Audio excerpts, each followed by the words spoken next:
In news overseas, Washington has been plunged into a power struggle between the executive and legislative branches of government, one that America's third branch, the courts, ultimately may resolve. VOA's Michael Bowman reports President Donald Trump's national emergency declaration aims to jumpstart wall construction along the U.S.-Mexico border that Congress did not authorize. A legitimate use of executive authority or an end run around Congress.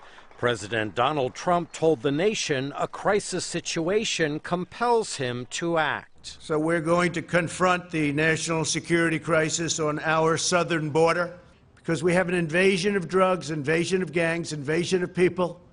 And it's unacceptable. Democrats are furious. We're going to use every tool at our disposal to fight him on this unconstitutional power grab. The president is trying to take the power of the purse away from the legislative branch. We are co-equal branches of government. Some Republicans are expressing alarm as well.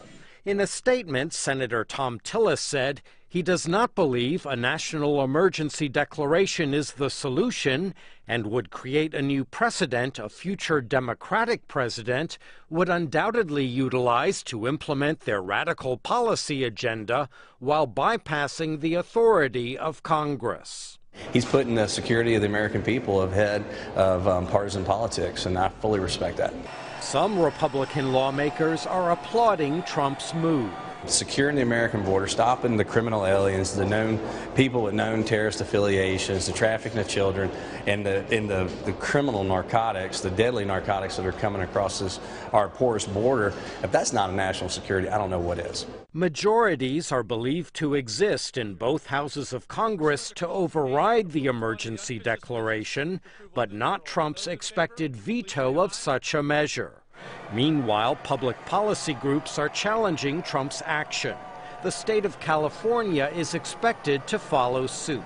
This is not the 9/11 crisis that we faced back in 2001. It's not the Iran hostage crisis we faced in 1979. Some legal scholars believe the White House's rationale for the emergency declaration will prove thin in court. It is a fundamental component of our democracy that it is Congress and not the president that has the power of the purse, that decides what projects should be funded and what should not. And for the president to essentially say, I wasn't able to convince Congress to fund this project, and therefore I'm going to go around Congress, undermines the entire premise of a system of checks and balances. Trump's allies are undeterred. So yeah, it's going to be a slow process. It's going to go to the courts. We understand that. But better to start that process so that we can ultimately get there than to not start it at all.